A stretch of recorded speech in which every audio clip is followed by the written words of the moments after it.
Everyone called Lin Mo the weakest man in a fallen military family. Then 9 beautiful widows became his wives, and his impossible system finally awakened. Every genuine bond could unlock a woman's hidden talent inside his own body. Every night beside a devoted wife pushed his cultivation higher without ordinary training. Enemies saw a harmless exile surrounded by women and assumed he was already finished. They never realized those women were generals, merchants, inventors, and living treasures. Lin Mo was not collecting decorations. He was assembling the foundation of an empire, and his next breakthrough would begin with one furious wife and one forbidden dance. Dawn found Lin Mo slipping from Qin Rushia's bed before the proud warrior could awaken. He ordered the kitchen to prepare nourishing soup after their exhausting cultivation session. When he reached Dingbei Manor's training grounds, Rushia was already waiting in crimson. Her icy expression clearly said she had noticed him leaving without a single word. Before them stood 100 guards, divided evenly between hardened veterans and undisciplined recruits. As Lin Mo introduced himself as Dingbei Manor's new master and immediately doubled everyone's salary. He also promised meat at every meal, turning suspicious faces into thunderous cheers. Then, he announced Rushia would command all defense, discipline, and military training from now on.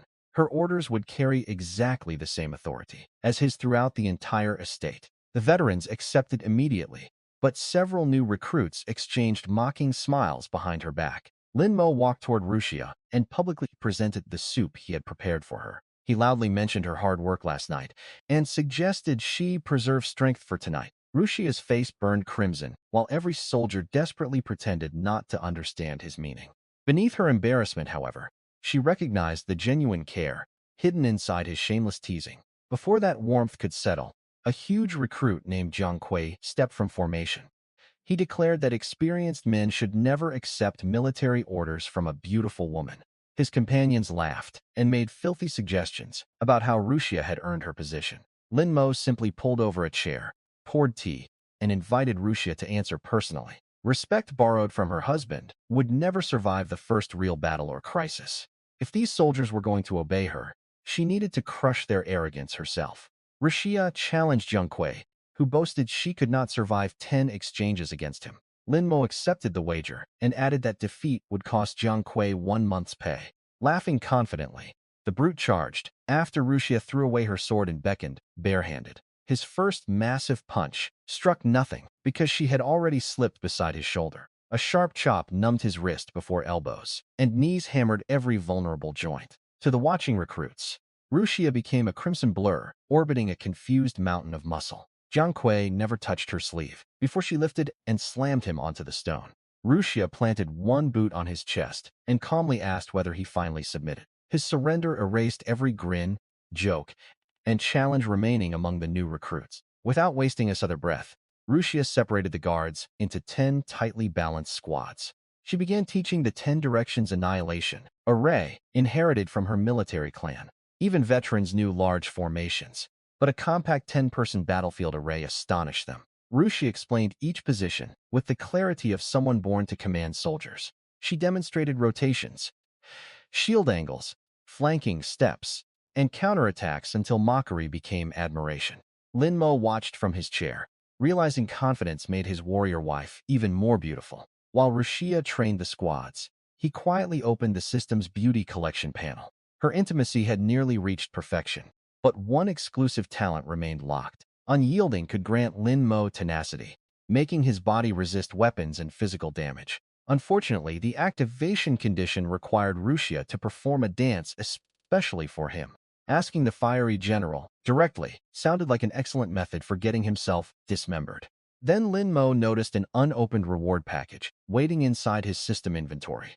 It contained the complete 10 directions annihilation array, including every lost formation variation. Lin Mo opened the weathered cover and found diagrams far more detailed than ordinary military manuals. Every fighter occupied a direction linked to the movement, breathing, and balance of companions. When the front absorbed pressure, the rear shifted weight forward and prevented the line from breaking.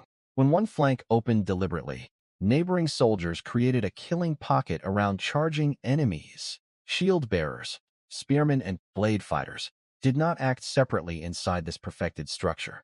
Their timing converted many individual bodies into one organism, possessing dozens of weapons. The larger an attacking crowd became, the more easily its own momentum could be redirected. Rushia's inherited pages contained positions, but lacked transitions, explaining how the formation survived movement. Those missing rotations turned a defensive arrangement into an adaptable weapon suited for real battle. Lin Mo watched her teaching the damaged version and recognized several small gaps immediately. She compensated through experience. Yet no commander could reconstruct knowledge, erased across generations. This system has not merely offered a valuable gift. It had restored her family's greatest regret. Handing it over freely would earn gratitude. But gratitude alone would not unlock unyielding. He needed Rushia to dance willingly, which required making the dance appear connected to mastery. Lin Mo returned to his study and gathered paper whose color roughly matched the ancient pages. Tea darkened the edges, while candle smoke added stains suggesting years of battlefield travel. His copied illustrations transformed graceful dancing poses into something resembling secret martial instruction. Beside each image, he added phrases about softness, overcoming rigidity and intention guiding form. Those principles sounded convincing, because authentic martial philosophy often used exactly such poetic language. He carefully separated the old binding and inserted his forged section behind the legitimate formation text. Unfortunately, patience abandoned him before he selected matching thread or aged the new ink properly. The finished book looked ancient from several steps away and suspicious under serious inspection. Lin Mo trusted darkness, excitement, and Rushia's desperation to hide those obvious flaws. The required costume came from another system reward, containing clothing unavailable to local tailors. Its golden phoenix details perfectly matched Rushia's family identity, improving the ridiculous deception. He rehearsed several explanations, each one combining concern, scholarship, and shameless marital entitlement. The most important tactic involved threatening to remove the manual whenever her suspicion became too strong. Rushia could reject embarrassment, but she could never abandon the chance to restore clan honor. By evening, Lin Mo carried the book beneath his robe and the costume inside system storage. Rushia's waiting posture revealed that their relationship had already advanced beyond her stubborn words. She turned pages too slowly, listening for footsteps while pretending to care about military history. Lin Mo recognized her expectation and deliberately replaced romance with the confusion of an ancient manual. Her mortification, after loosening the sash, gave him exactly the leverage needed to redirect conversation. He acted completely unaware, making Rushia question whether she alone had imagined the knight's direction. The deception was cruel, but her furious embarrassment also proved she genuinely wanted his attention. Once she touched the complete array, every personal feeling disappeared beneath professional obsession. Her fingertip traced one restored rotation, while she silently tested the movement inside her mind.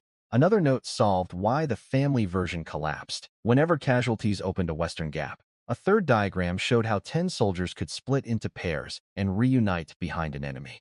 Rushia understood this knowledge could save hundreds of loyal soldiers in future warfare. Lin Mo watched gratitude, disbelief, and possessiveness fight across her expressive phoenix eyes. He never intended to withhold the manual permanently, because strengthening her meant strengthening their home. The forged dance existed only to satisfy the system's strange condition and expose her softer side. Still, he wondered whether the movements might accidentally help balance a warrior trained only in force. That possibility allowed him to sell the lie without feeling completely like a criminal. When Rushia reached the forged pages, her brows tightened at their unusually graceful illustrations. Lin Mo avoided staring too eagerly and instead criticized the section before she could reject it. By pretending disbelief, he forced Rushia to defend the possibility against her own better judgment. The psychological trap closed when she protected the manual from his casually approaching hand. Her clan's lost legacy had become both his greatest gift and his most shameless bargaining chip. Rushia possessed only a damaged family copy that generations had failed to restore. This complete manual could transform 10 coordinated fighters into a force capable of defeating many times their number.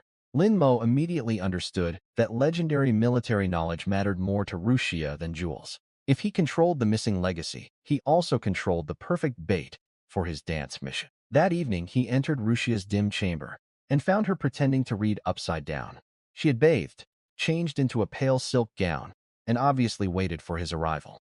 Lin Mo sighed dramatically, saying unbearable suffering had driven him to seek her help. Rushia misunderstood completely and nervously insisted she would cooperate only for cultivation purposes. Her trembling fingers had already reached her sash when Lin Mo suddenly asked what she was doing. He produced the ancient manual and claimed its mysteries required her expert military interpretation.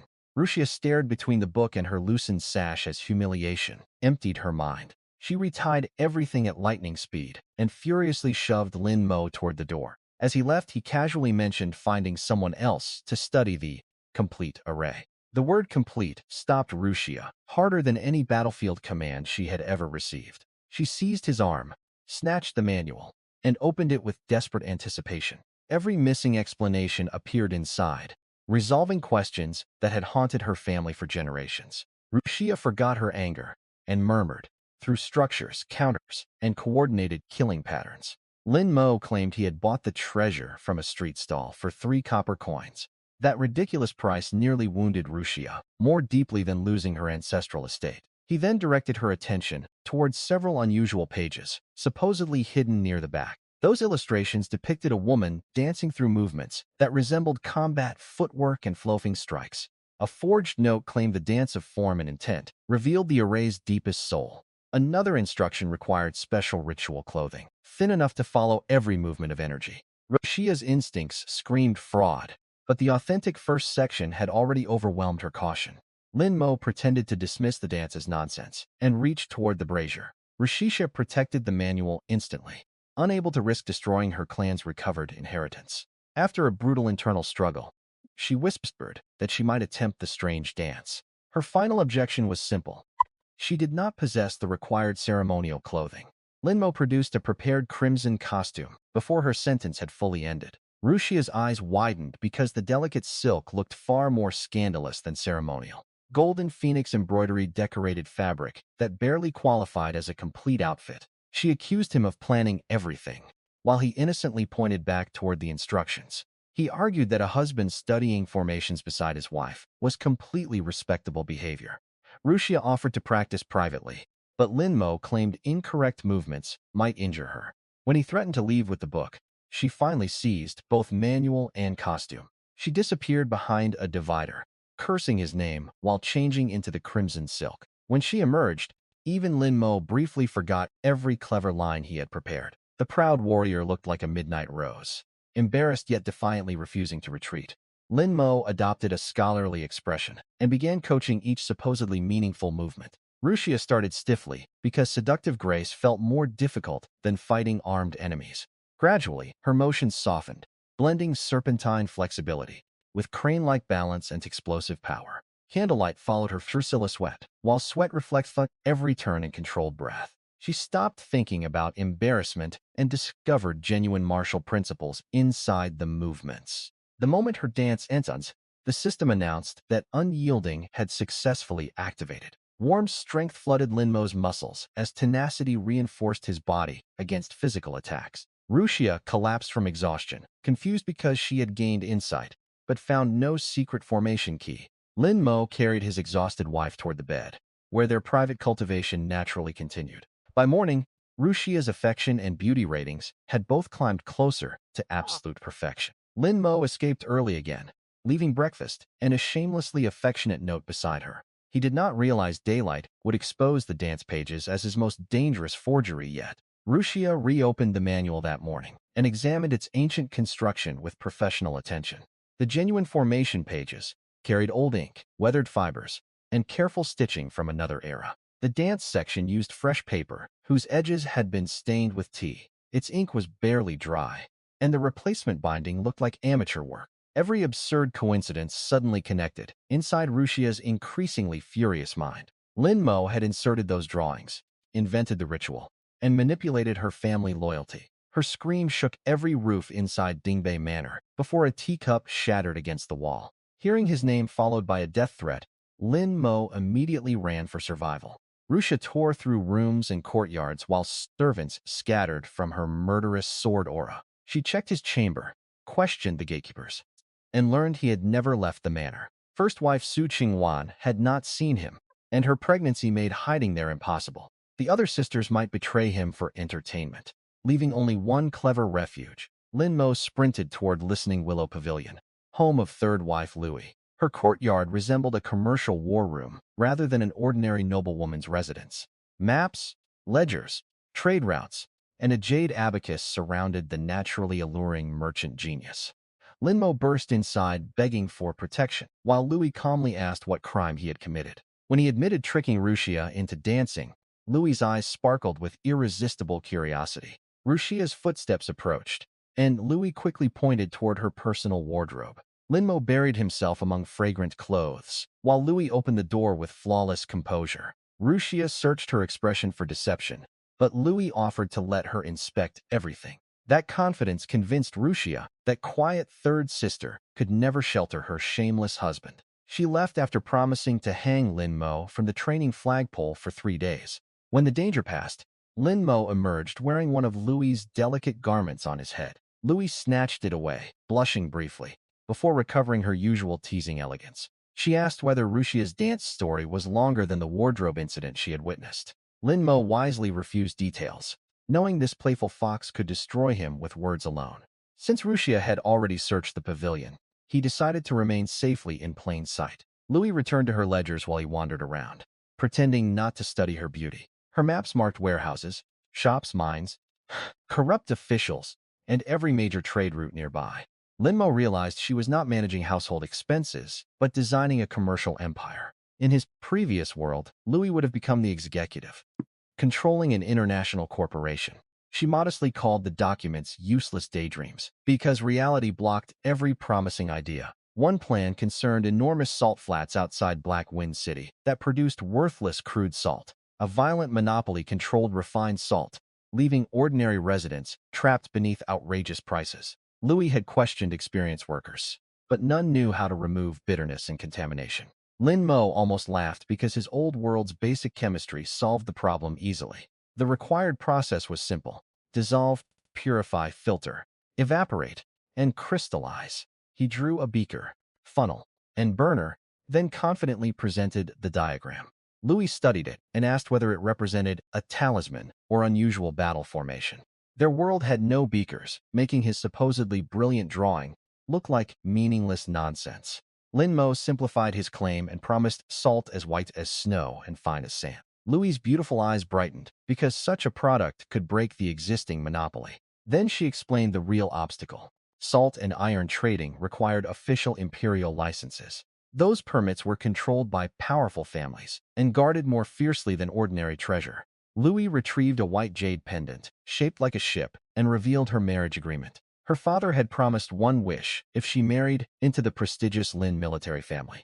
She intended to request support for her own trading company before exile destroyed that dream. The pendant proved the promise, and Louie believed her family might secure the salt license. Lin Mo privately doubted merchants who had ignored their ruined daughter would suddenly risk everything.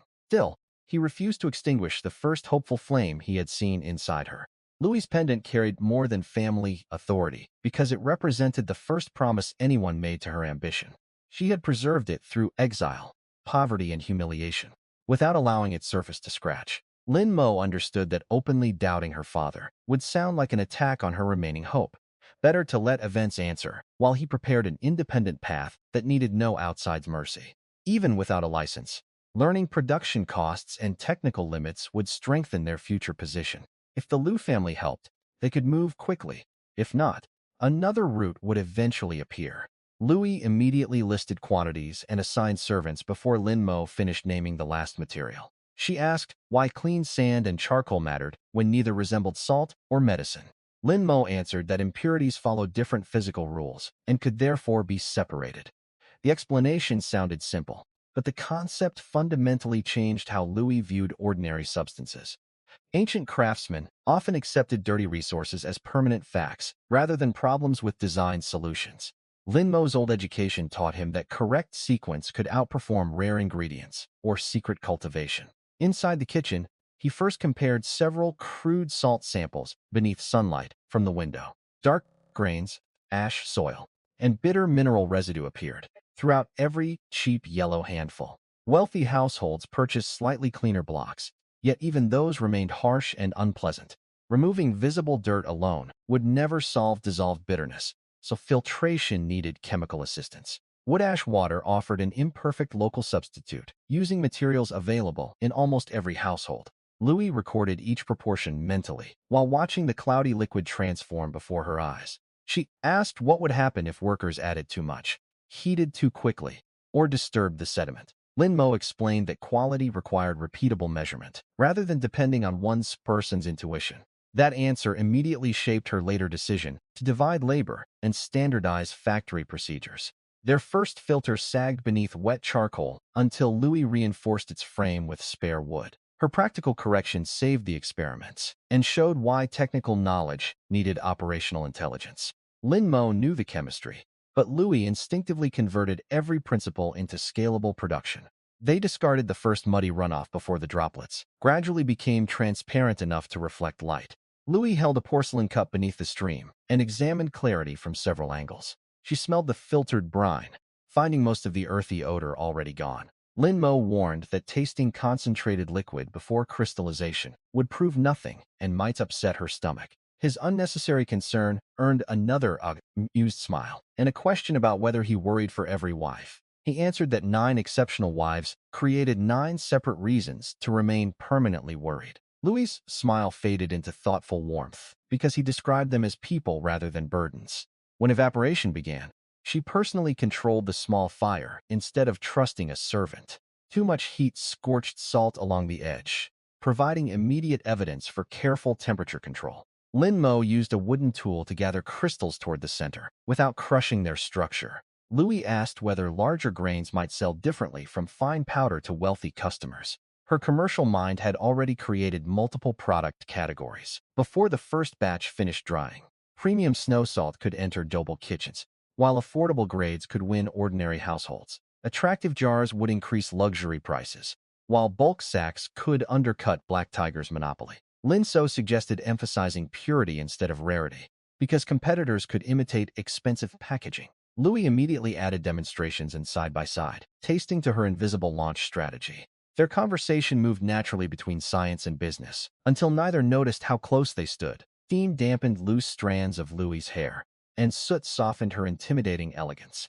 Lin Mo realized shared work revealed a warmer side, hidden beneath her perfect calculations. Louis likewise discovered his modern knowledge was useful beyond fighting, flirting, and impossible system tricks.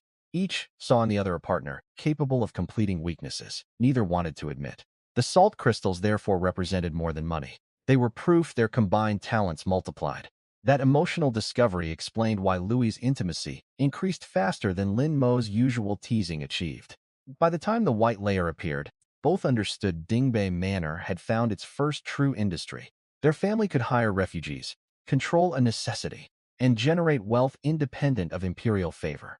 One kitchen experiment had quietly created the economic weapon Black Wind City least expected. He promised a demonstration and ordered crude salt, water, cotton cloth, sand, and charcoal. Louis dismissed every servant, locked the kitchen, and protected the secret before learning anything.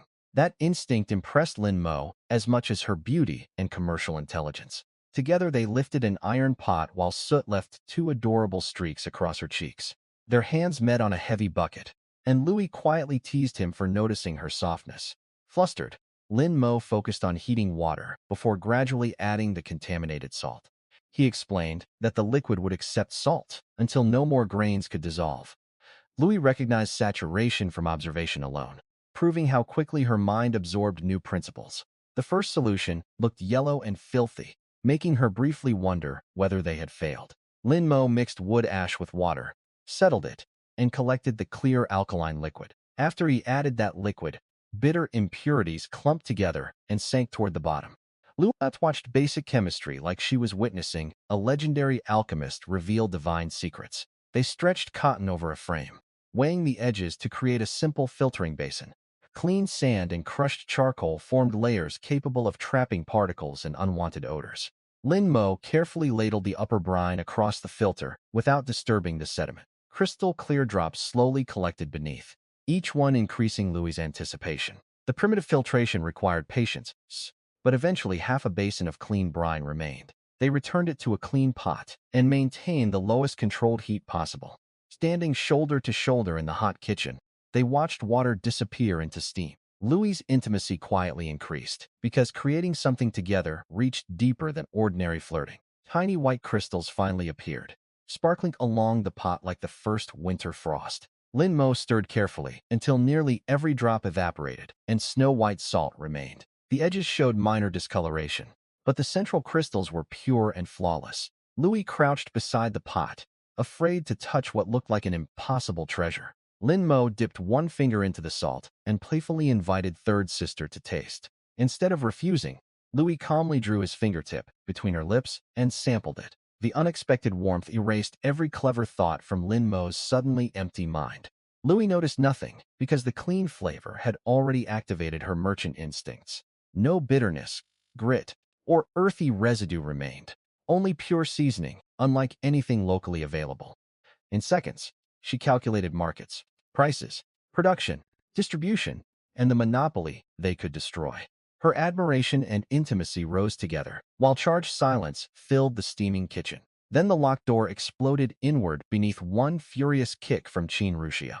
She had searched every corner before noticing smoke rising from Louie's suspiciously sealed courtyard. Outside the kitchen, Rushia heard Lin Mo inviting Louie to taste something in private. What she saw afterward looked even worse than whatever her jealousy had imagined. Louie's cheeks were flushed while Lin Mo stood frozen, with one wet finger raised.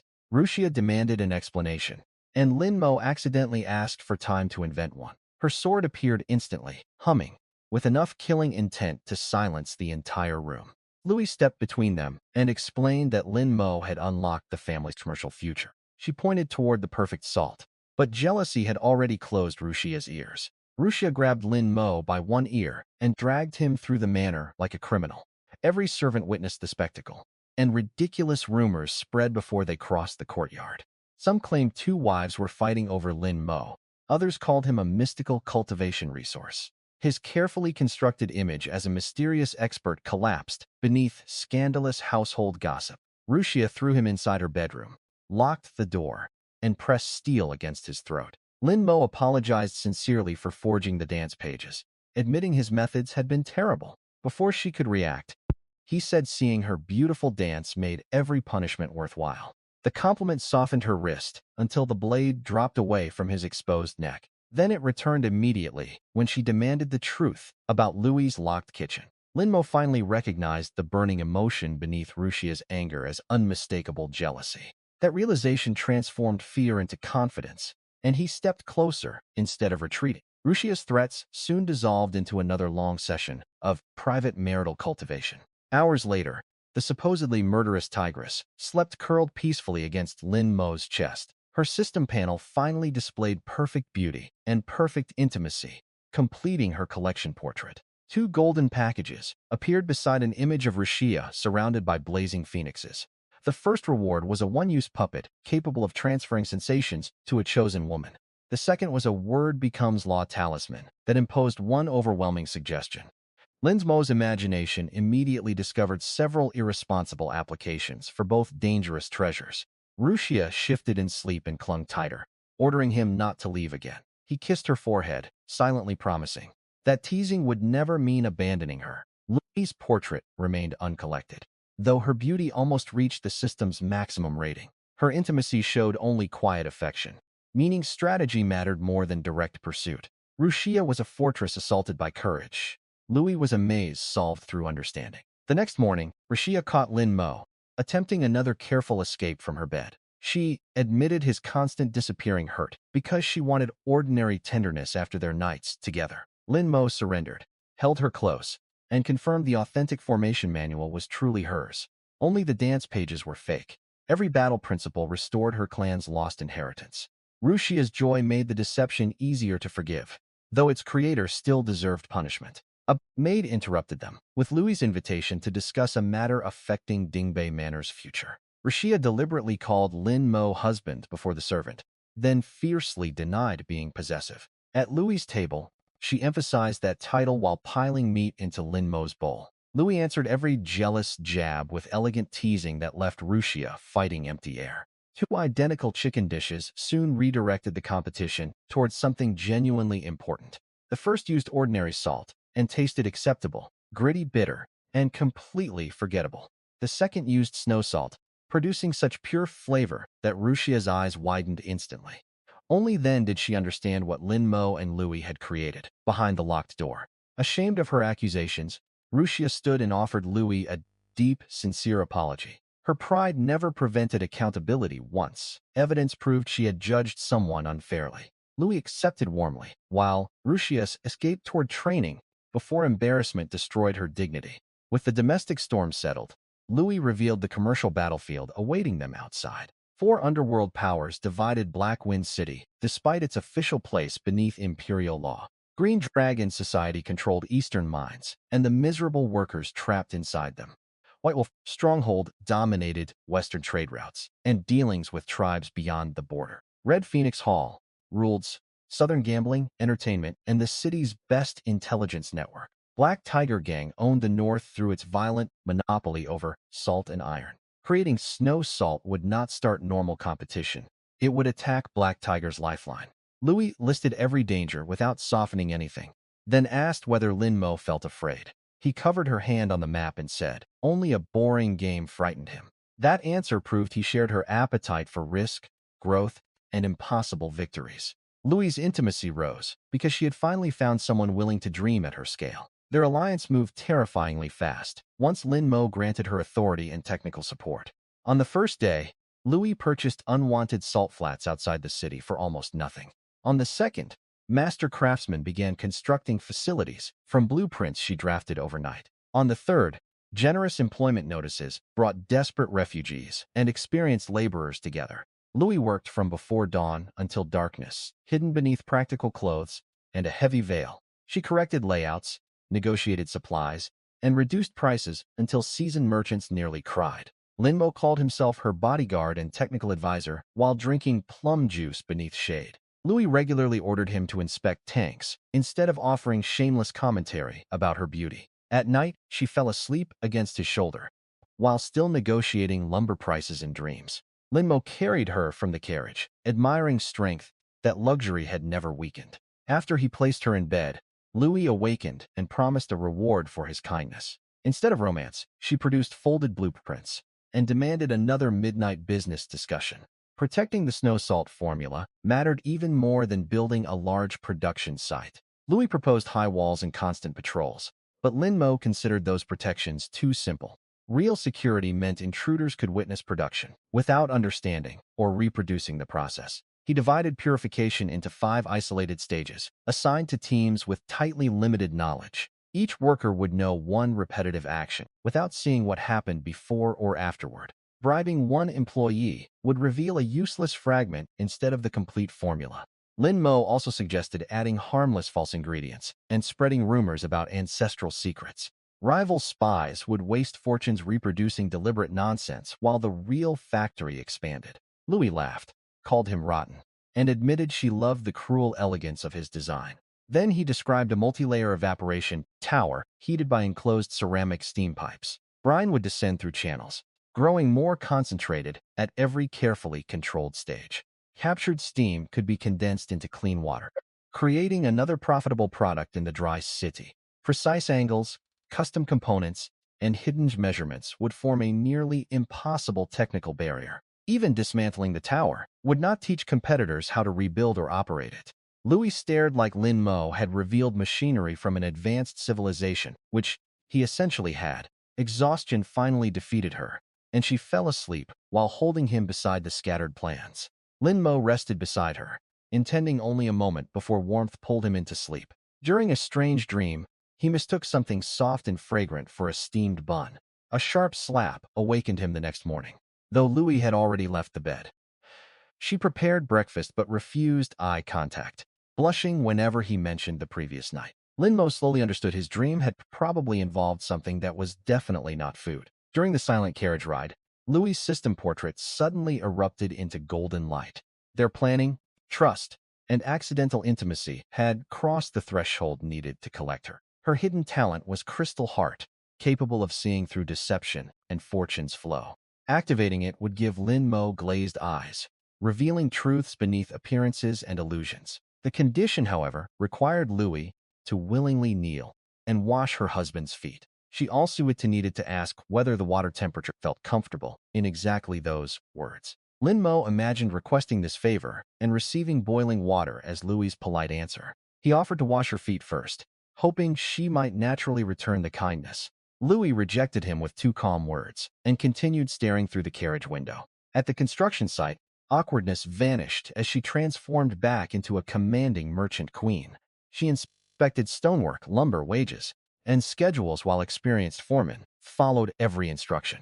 A harsh shout interrupted the work before armed strangers kicked over materials near the entrance. 15 Black Tiger enforcers entered with blades, led by a scarred killer called 3 Blades. He planted a knife before Lin Mo and declared the Salt Flats Black Tiger territory. Official ownership meant nothing unless they paid 1,000 silver taels in daily protection money. Louis stepped forward to argue, but Lin Mo calmly stopped her and considered the demand. Then he offered 10,000 instead, confusing the thugs until one laughed at his supposed stupidity. 3 Blades struck his own follower, recognizing mockery beneath Lin Mo's generous-sounding counteroffer. He ordered every enforcer to attack. Certain numbers would overwhelm one pampered exile. Lin Mo disappeared from his stool before the first sword completed its downward swing.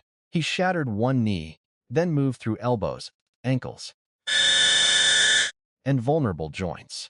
Rushia's earlier lesson guided his targets, while his superior strength made every impact devastating. Seconds later, 14 fighters lay broken across the salt field without managing one clean strike. Workers stared in silence as the supposedly weakest husband revealed terrifying close combat power. 3 Blades reached for a hidden poison dagger after Lin Mo crushed his right knee. Lin Mo caught the movement, pressed steel against his throat, and ended the threat permanently. The Black Tiger Gang had demanded protection money and accidentally declared war on a monster. 3 Blades collapsed, still wearing disbelief, because Lin Mo had killed without celebrations or hesitation. His poison dagger landed nearby, confirming surrender had only disguised one final murderous attempt. The surviving enforcers stopped groaning whenever Lin Mo looked toward them, afraid attention meant execution. Laborers had known Black Tiger as untouchable law across northern Black Wind City for years. Watching its feared representative fall changed how they viewed both the gang and their new employer. Lin Mo deliberately rewarded the workers, instead of ordering silence through threats or punishment. Generous pay communicated that remaining loyal beside danger would bring protection and material respect. Louis noticed the decision and immediately calculated how morale could stabilize future construction delays. She appointed the bravest workers to supervise captives, giving courage visible status before everyone. The site slowly restarted, though every hammer strike sounded cautious beneath the recent violence. Lin Mo understood Chen Wanjin would hear an exaggerated account before the body cooled. That was useful because fear could make an experienced enemy slower, but humiliation could make him reckless. Louis listed both possibilities while washing his hands, already treating conflict like another market risk. Lin Mo preferred forcing the gang to react repeatedly until its hidden operations became visible. The captured men offered a map of relationships more valuable than the destroyed enforcement squad. One named corrupt patrol officers who received monthly payments to ignore northern crimes. Another described which warehouse captain secretly hated Chong and resented his reckless privilege. A third admitted gambling debts made several guards easy targets for bribery or false information. Louis separated useful facts from desperate lies by asking the same question in different forms. Contradictions appeared quickly whenever prisoners invented answers simply to keep Lin Mo satisfied. Her questioning impressed Rushia because it resembled interrogating enemy scouts before a campaign. The three began functioning as complementary commanders: force, calculation, and unpredictable modern strategy. Rushia favored direct attacks before Black Tiger gathered everyone behind stronger walls. Louis prioritized cash, communications, and businesses sustaining the enemy's ability to replace losses. Lin Mo combined both by targeting assets loudly, while approaching the true objective invisibly. The warehouses contained weapons and supplies, but Drunk Wind Tower carried information and portable wealth. Attacking separate locations would force Chen Wanjin to choose which loss mattered most. Every choice exposed priorities that prisoners might not know, and spies could not easily learn. Rushia selected veterans who could move quickly without breaking formation if ambushed in narrow streets. Louis prepared wagons and honest laborers to remove seized goods before officials could interfere.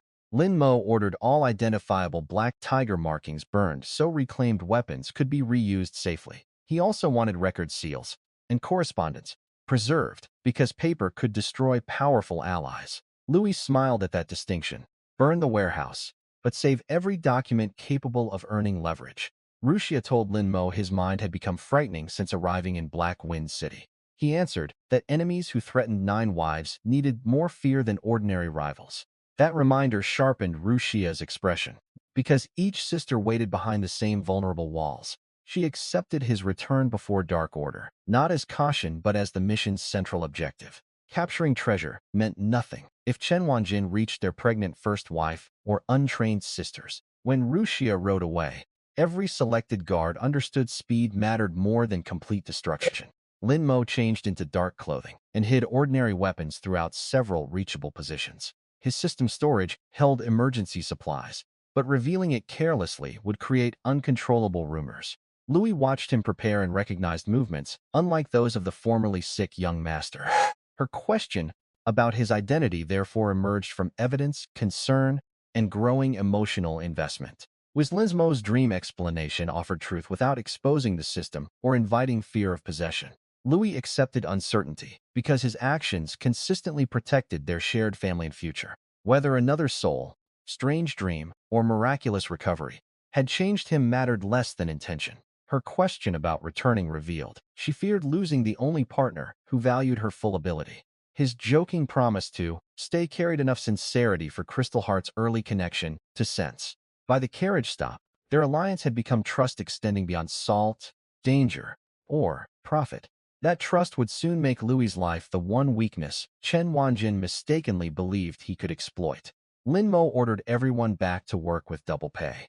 Though frightened hands moved slowly, Louis summoned armed guards and understood their business dispute had transformed into open warfare. She cleaned blood from Lin Mo's hands beneath the shade, while her fingers trembled. Instead of waiting for retaliation, he proposed attacking during the enemy's confusion. His system showed body tempering stage 3. Gained through repeated nights of harmonious cultivation. He tested tenacity by drawing a blade across his palm with serious force.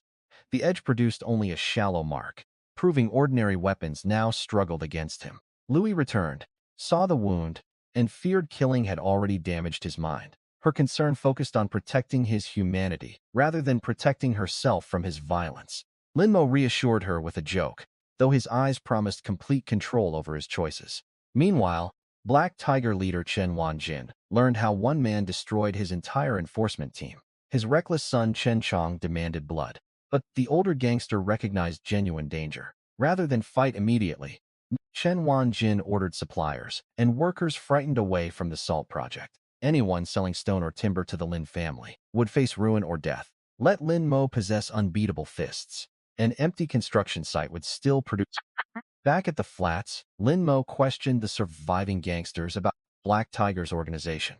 The first prisoner boasted about loyalty until Lin Mo demonstrated the cost of stubborn silence. Every remaining captive immediately volunteered warehouses, schedules, weaknesses, businesses, and personal habits.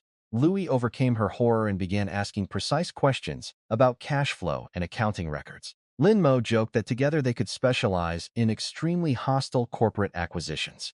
Rushia soon arrived with 30 elite guards and inspected the broken attackers in disbelief. Inside the command tent, Lin Mo proposed striking 2 warehouses and Black Tiger's secret casino. Louis noted that the casino occupied Red Phoenix territory, creating friction they could exploit. Rushia would lead the guards against the warehouses and make the loudest possible distraction.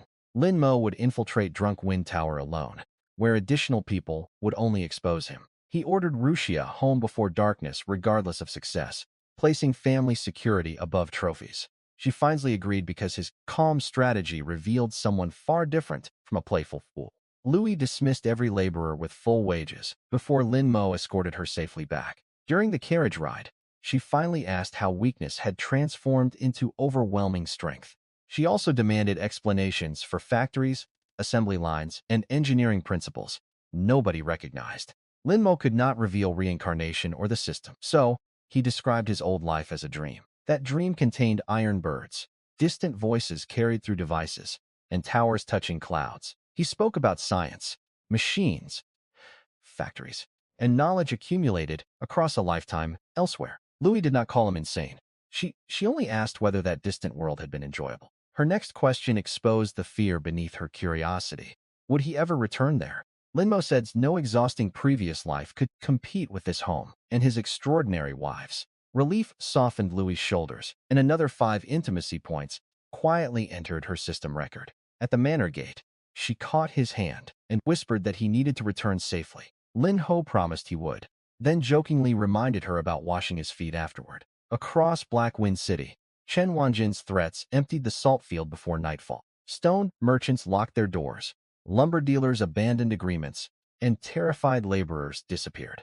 Chen Chong celebrated, believing Lin Mo would soon crawl forward, begging for permission to survive. His father wanted more than failure and ordered every person leaving Dingbei Manor targeted. Male servants would be killed, while the women would become leverage against Lin Mo. Before those orders fully spread, a messenger crashed inside with disastrous news. Rushia's strike team had emptied the dock warehouse, seized valuable weapons, and burned everything remaining. A bloody note nailed to the door contained 2 insulting words. "Thanks, boss." Chen Wanjin nearly collapsed from rage because hundreds of thousands in contraband had vanished. He sent one force toward the Western Temple warehouse to create a visible distraction. Chen Chong's rushed toward Drunk Wind Tower to relocate its secret cargo before another attack. Chen Wanjin personally led the rest toward Dingbei Manor while its fighters remained away. Rushia remembered Lin Mo's warning halfway to the temple and trusted her sudden sense of danger. She turned every horse around, abandoning the warehouse to protect the people waiting at home.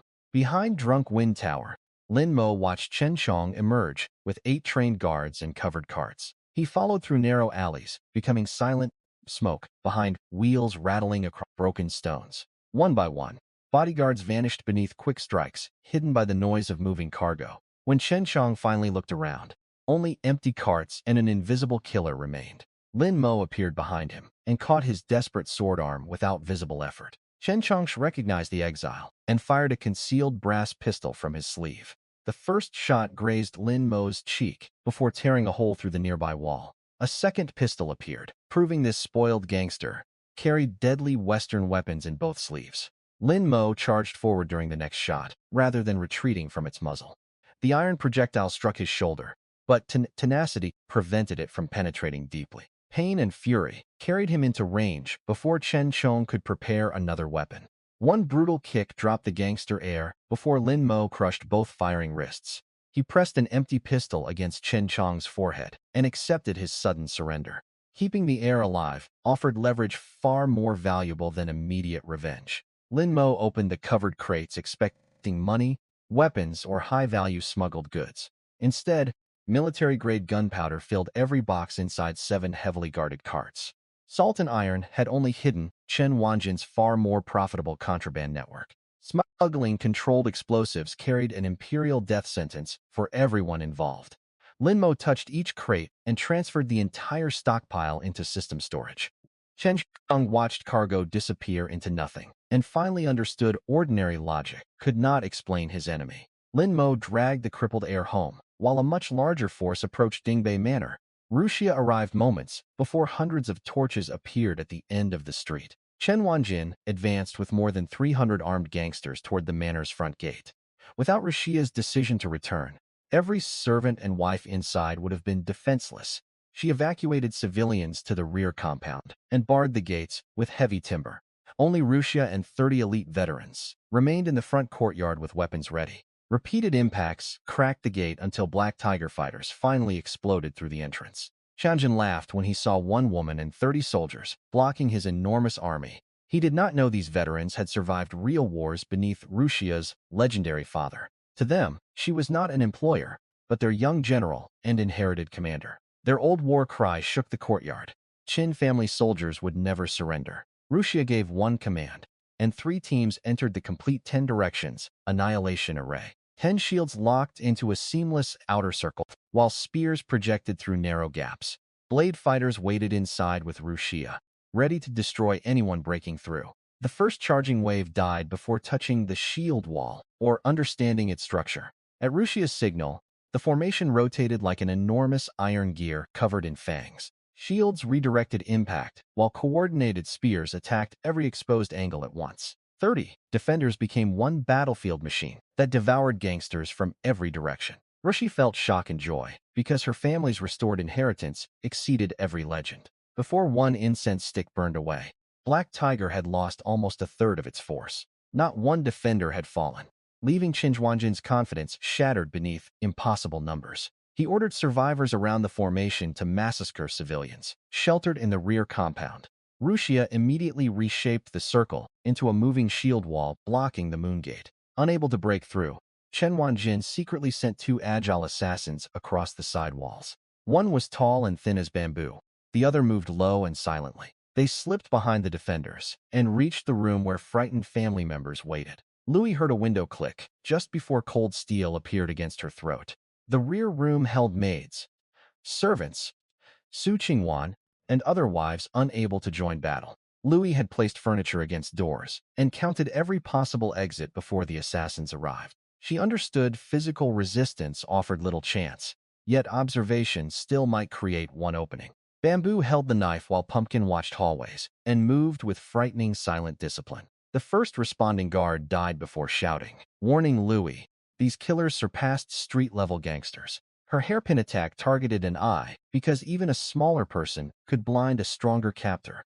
Bamboo's shallow cheek wound angered him enough that control briefly threatened to become personal revenge. Pumpkin reminded him their leader required a living hostage, capable of breaking Rushia's formation. They carried Louie through smoke and screams, while frightened family members remained barricaded behind. Rushia saw the white dress, limp arms, and bright blade before recognizing anything else. Her formation could survive hundreds of attackers, but offered no answer to one threatened sister. Veterans maintained positions even as their young general's breathing became uneven with helpless fury. Chen Wanjin recognized that hesitation and slowly increased demands to make surrender publicly humiliating. He wanted Rushia kneeling, her weapons surrendered, and every defender separated before killing them anyway. Years in Black Wind had taught him agreements mattered only until advantage changed hands. Rushia knew he would break his promise, but refusing immediately could still cost Louie her life. She lowered her sword several inches while searching for any angle the assassins had left exposed. Bamboo remained behind Louie, using her body as a shield from archers and thrown weapons. Pumpkin scanned walls and rooftops, but both captors faced Rushia instead of the outer compound. Chen Chong's sudden arrival through the air therefore shattered a carefully controlled hostage position. His body struck stone hard enough to roll, leaving expensive jewelry scattered around him. Chen Wanjin's paternal instincts defeated in criminal caution the moment he recognized his only heir. His surrounding fighters also looked down, desperate to understand what weapon had launched their young master. That shared distraction lasted only seconds, but Lin Mo required less than one. Tenacity ignored the pain in his wounded shoulder as he dropped silently from the wall. He chose each killing motion to move blades away from Louie before either body could react. Bamboo's own weapon pinned his throat, preventing reflexive pressure against the hostage's neck. Pumpkin died from a broken neck without falling toward Louie or disturbing Lin Mo's rescue. Lin Mo gathered her immediately, checking breath and pulse, while retreating behind friendly shields. Rushia's veterans opened one gap, received them, and sealed the wall with practiced timing. Only after reaching safety did Lin Mo notice blood from his shoulder, soaking fresh clothing. His attention remained on Louie's breathing, which stayed stable despite her dangerous unconsciousness. Rushia saw that concern and understood exactly what command her husband expected next. Chen Wanjin's grief produced wild threats, but he no longer controlled men already considering escape. Some gangsters had watched waves of companions die without creating one opening in the formation. Others saw Chen Chong broken and concluded their leader could not protect even his own family. When Rushia shifted to offense, those doubts transformed instantly into panic and disorganized flight. Outer shields separated into mobile pairs, while spearmen advanced through openings created by blade fighters. The array retained coordination during pursuit, preventing scattered defenders from becoming easy individual targets. Rushia personally drove toward Chen Wanjin, whose bodyguards abandoned him once retreat became chaotic. Her low sword cut passed beneath armor and removed both legs with one controlled motion. She wanted immediate execution because Louie's throat wound had turned restraint into fury.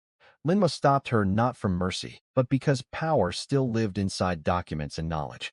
A dead gangster could satisfy anger. A cooperative one could transfer an entire legal empire. Rushia understood the distinctions and ordered guards to prevent Chen Wanjin from bleeding out. Surviving gangsters dropped weapons once they saw their leader captured and every escape route closed. Dingbei civilians slowly emerged after silence replaced battle, finding their home damaged but standing. Su Qingwan first asked whether every sister lived, then thanked the exhausted guards protecting them.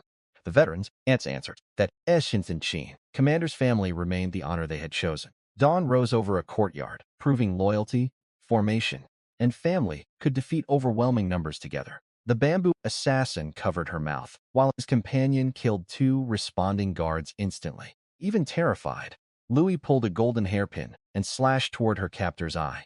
He avoided blindness but received a deep cut before striking her unconscious.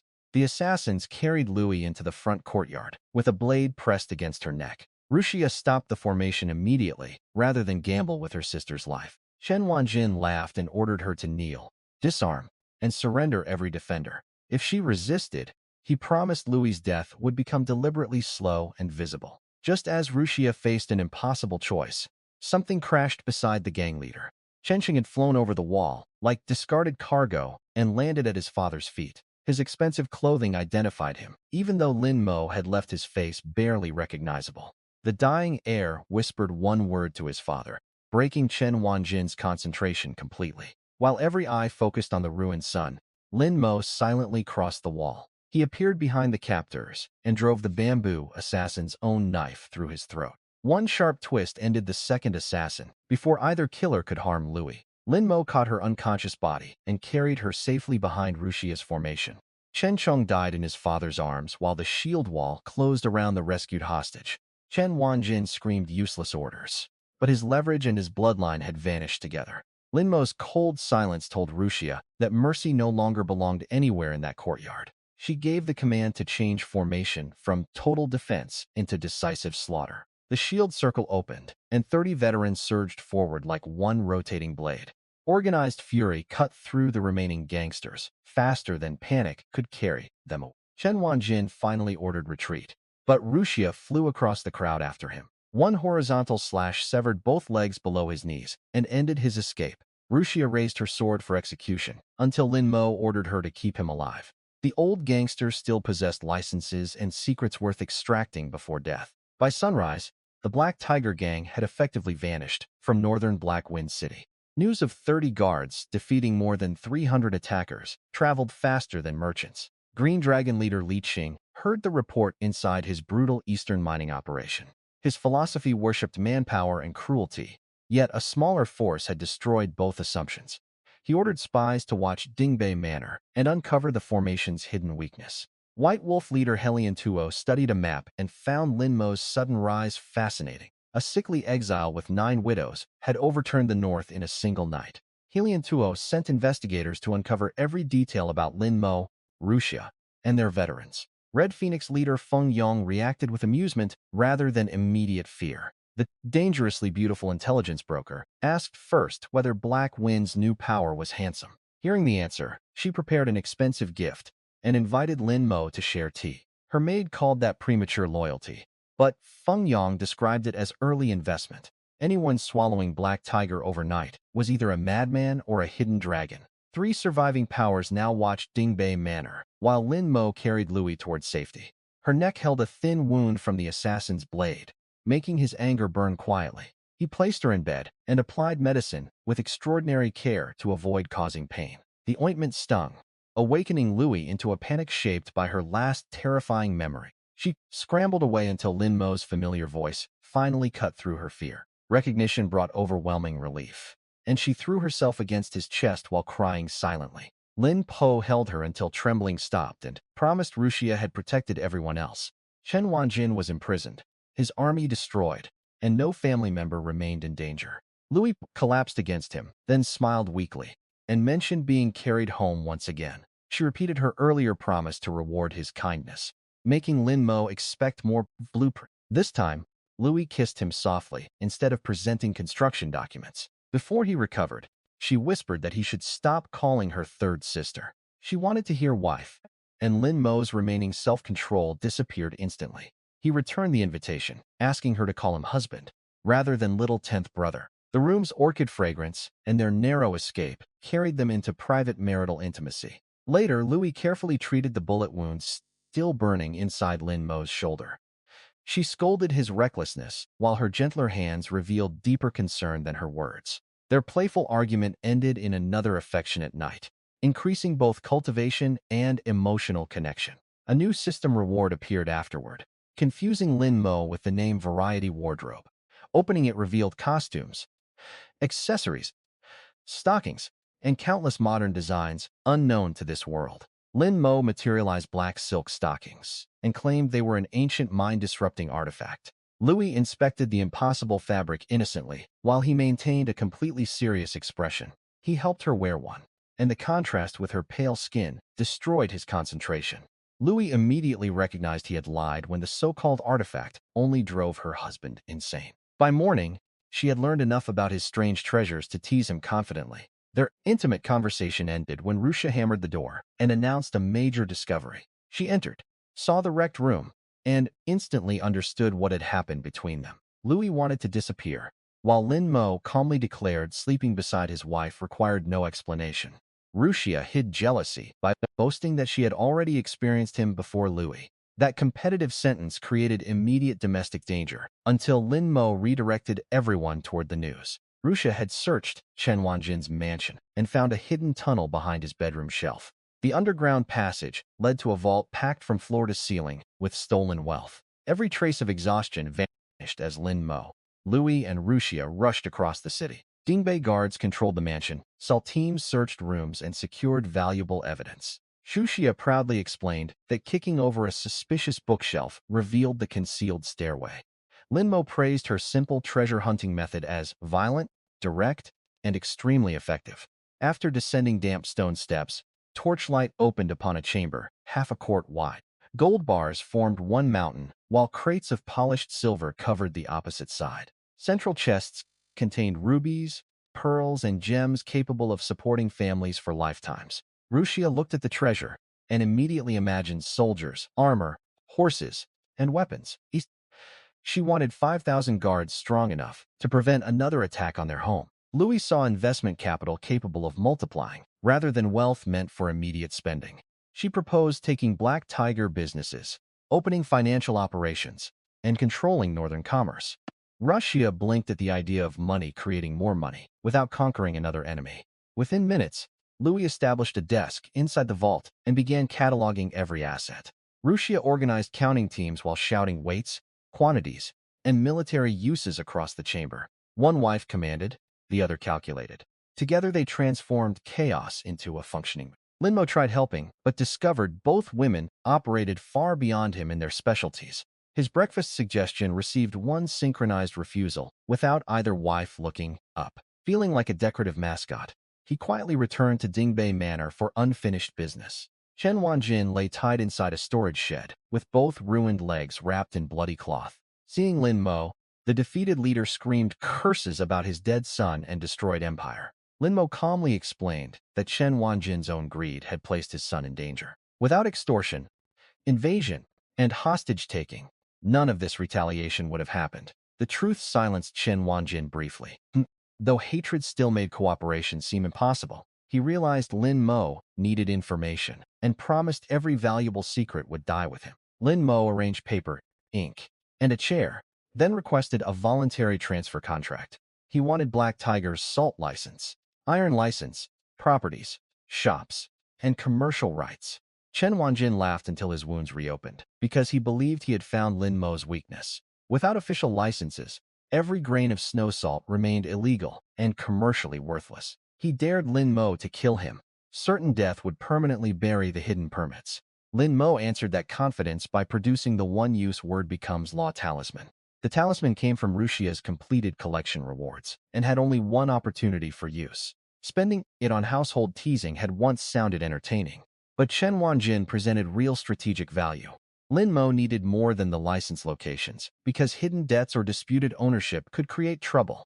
A properly written transfer carrying Chen Wanjin's seal would survive ordinary commercial and legal challenges. The captive's physical condition made voluntary cooperation Unbelievable, yet signed documents still offered leverage. Louie could later combine official permits, contracts, witnesses, and possession into one defensible ownership claim. Lin Mo therefore prepared enough paper to capture every asset, while supernatural influence remained active. He placed water near Chen Wanjin, because dying before finishing would waste the talisman's only command. The old man interpreted those preparations as desperation and became even more arrogant. He imagined Lin Mo kneeling, offering wealth, and promising freedom in exchange for one hidden location. Instead, Lin Mo stood calmly because Chen Wanjin's belief in victory made his final shock more complete. Blue smoke entered like a thread and wrapped around resistance, hidden deep inside the gangster's mind. At first, Chen Wanjin's rage remained strong enough to make his entire body convulse. Veins rose across his neck, while teeth ground, together against an order he desperately wanted to reject. The talisman did not erase knowledge. It temporarily made Lin Mo's command feel like unquestionable truth. Once resistance broke, every guarded secret became something Chen Wanjin believed he should explain freely. He described the ancestral plaque, concealed compartment, keys seal, and access route without omission. Lin Mo expanded his wording carefully, so no property remained outside the command's scope.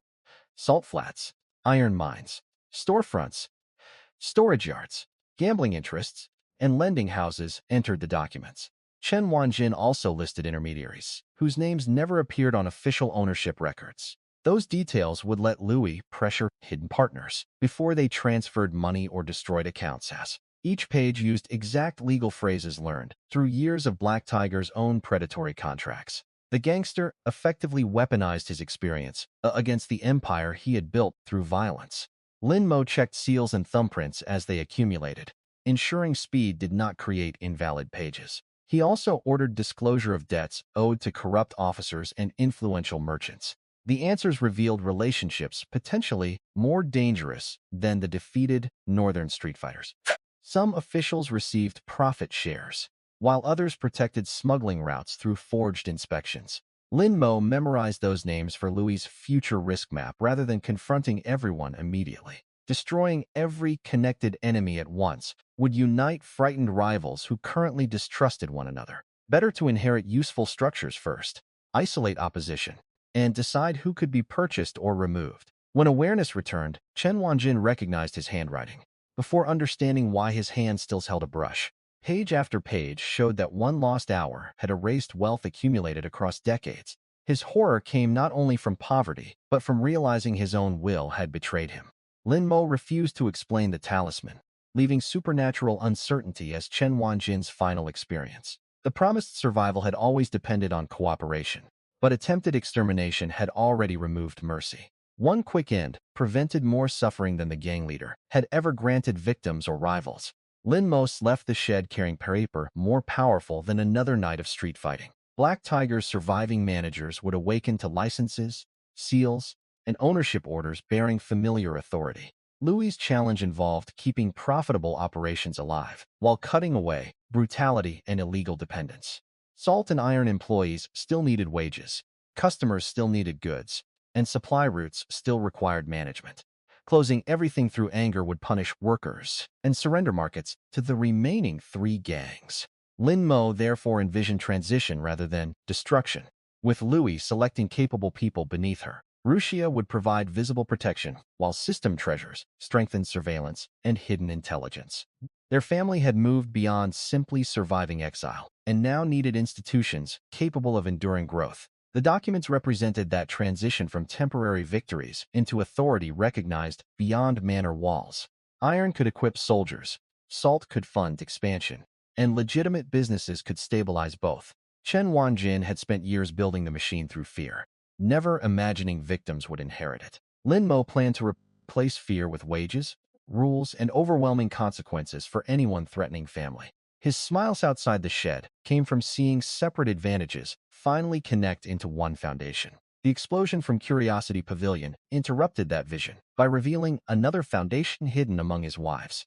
Golden patterns ignited without flame, releasing blue smoke directly between Chen Wanjin's eyebrows. The gangster mocked supernatural theatrics until Lin Mo calmly ordered him to reveal the licenses.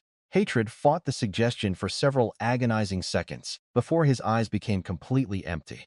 In a mechanical voice, Chen Wanjin identified the ancestral hall and hidden compartment. Both licenses rested behind a plaque, while his personal seal waited inside a black box. Lin Mo then ordered transfer contracts for every shop, mine, property, and registered business.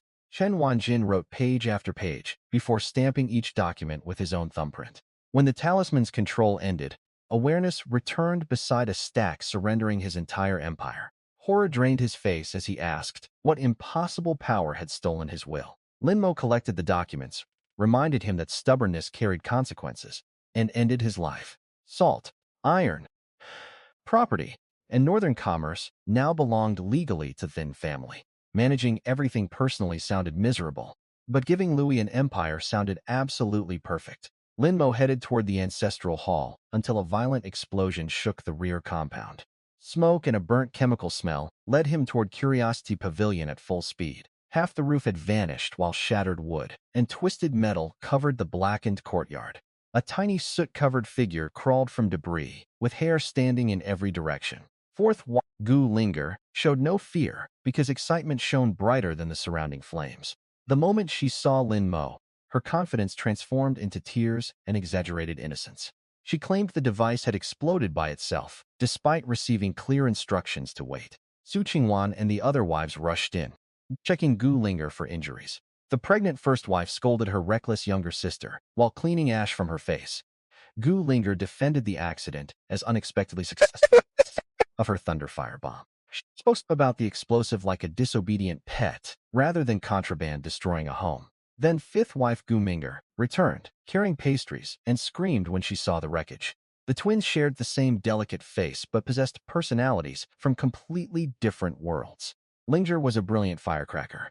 Minger was a shy rabbit, frightened by direct attention. Gu Minger hugged her soot-covered twin while Linger proudly called everything a minor miscalculation. Once reassured, Minger noticed Lin Mo and immediately turned red enough to match Sunset. She apologized for her sister's destruction, though no action or decision had belonged to her. Lin Mo answered gently that walls could be rebuilt because no person had been harmed. Then he asked Gu Linger how her bomb had generated such extraordinary power. That question erased every trace of guilt and released an unstoppable technical lecture. She described purified saltpeter, strengthening agents, iron shells, pressure, and instantaneous energy release. Her long-range model was called Flying Fire Meteor, while another weapon targeted city gates. A third design named Buddha's Wrath Fire Lotus promised destruction she had not yet controlled. Lin Mo recognized a genuine weapons engineer hiding inside the family's cheerful troublemaker. Properly supported, her inventions could change siege warfare and reshape every future battlefield. Su Qingwan eventually reached her limit and dragged Gu Linger away by one ear. The inventor shouted unfinished explanations while her sisters followed, complaining about previous explosions. Gu Linger remained alone beside Lin Mo, clutching one carefully protected pastry package. Gathering desperate courage, she placed it in his hands and recommended the famous osmanthus cakes. Before he could answer, she fled after her sisters, with tiny, embarrassed steps.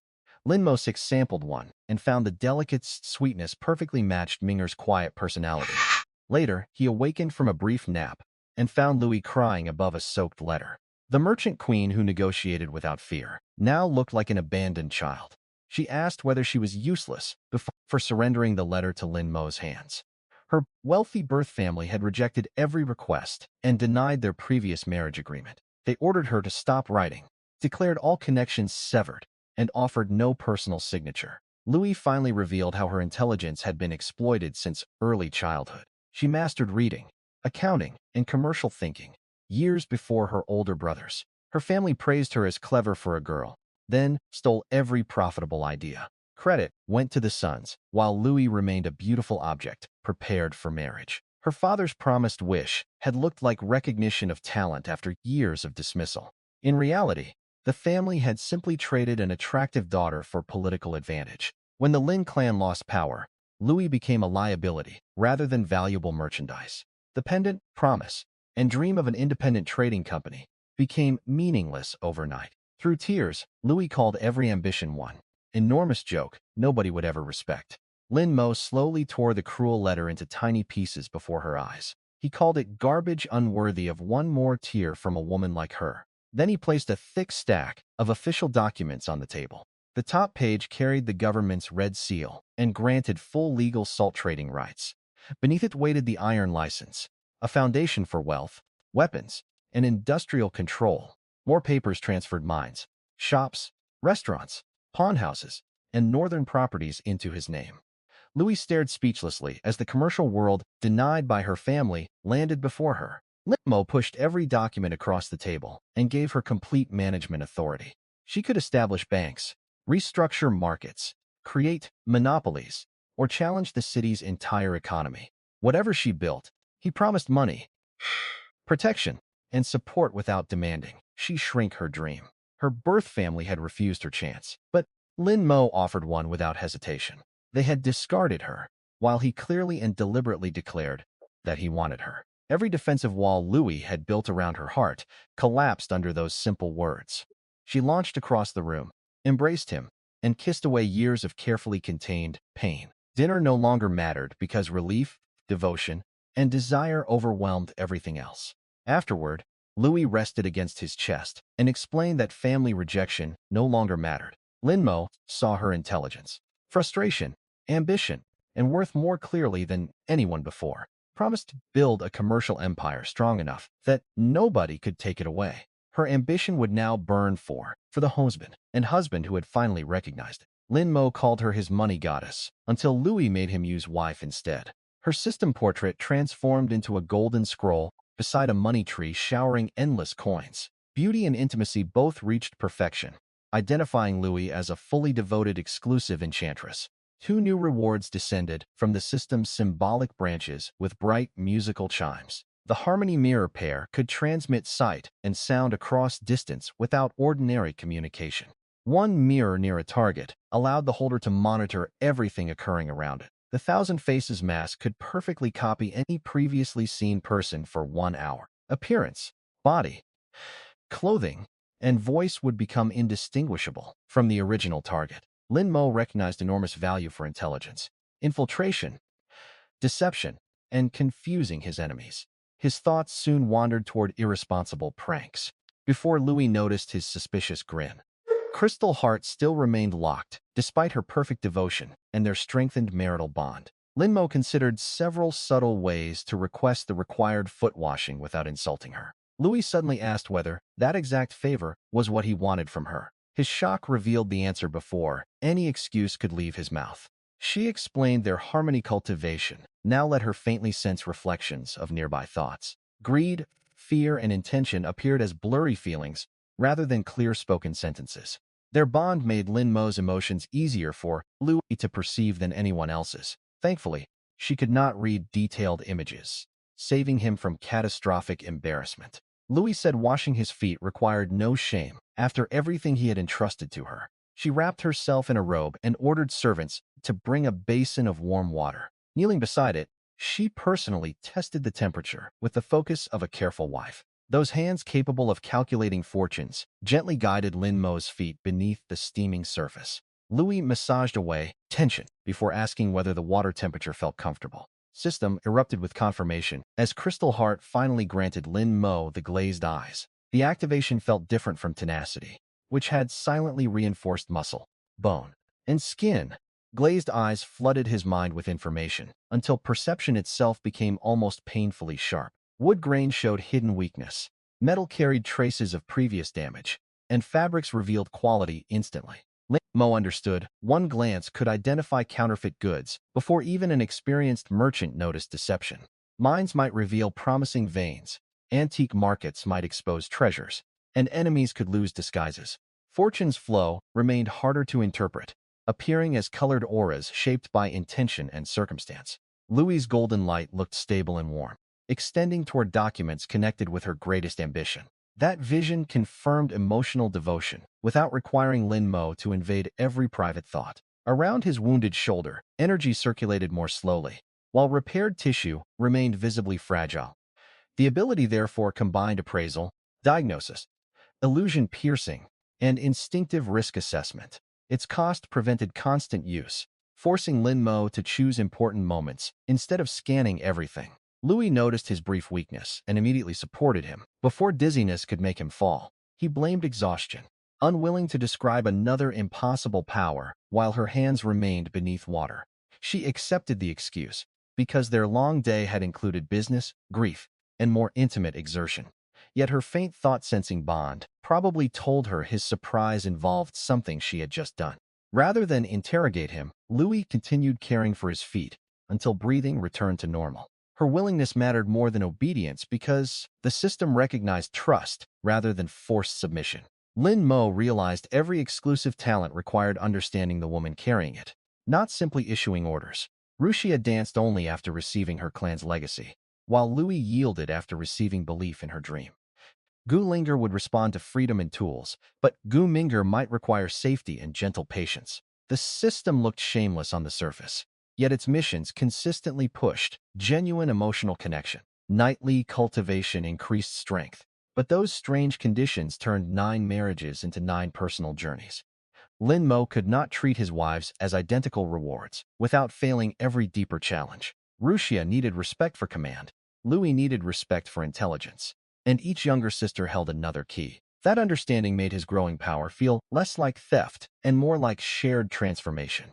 His wives gained confidence, purpose, protection, and resources, while their gifts reinforced him in return. The stronger Lin Mo became, the more effectively he could shield the exact people enabling his rise. Their arrangement formed a cycle of trust, talent, survival, and affection no ordinary cultivator possessed. This was why apparently idle nights allowed him to surpass men who trained brutally for years. The cultivation method drew from harmony, rather than consuming another person's strength or weakening their foundation. Louis had appeared even more radiant afterward. While Rushia's martial insight and confidence increased, Lin Mo's advantage therefore multiplied the household, instead of forcing wives to pay for his advancement. That distinction mattered because he wanted an enduring family, not disposable stepping stones toward power. Glazed eyes confirmed Louie's loyalty, but her choice to kneel had already proven more than any aura. When he pulled her feet beside his, the gestures returned service with equality and playful affection. Louie complained while hiding her smile against his shoulder, fully aware that he cherished the moment. Their shared basin became another memory binding, private tenderness to a dangerous system breakthrough. Later, Lin Mo tested the ability on a silver ornament and spotted cheaper metal hidden beneath plating. Louis immediately placed it aside, already considering how appraisal could protect their inherited shops from fraud. He warned that repeated inspection exhausted him, so she should reserve requests for high-value uncertainty. She agreed and mentally integrated his strange gift into accounting, procurement, and future negotiations. Neither needed to explain everything for their partnership to function because each trusted the other's specialty. By dawn, Louis had organized papers beside the bed before leaving for Black Tiger's former headquarters. Her breakfast note mixed imperial confidence with personal teasing, showing pain no longer controlled her mood. Lin Mo reread the final line and laughed at how rapidly the careful fox had become bold. Conquering northern commerce gave her the external stage her family had denied throughout childhood. Supporting that rise meant removing threats from supply chains while avoiding disruption that created public resentment. Louis handled those challenges naturally, freeing Lin Mo to search the household for another hidden treasure. The previous explosion had already pointed toward the wife, whose imagination could arm their future army. With glazed eyes unlocked, Lin Mo walked toward Curiosity Pavilion, ready to see Gu Linger clearly. One blink transformed ordinary objects into layers of hidden history, condition, energy, and meaning. The wooden basin revealed its age, material, and traces of calming essence within its grain. Their bed reported damage caused by someone named Lin Mo, proving the system enjoyed mockery.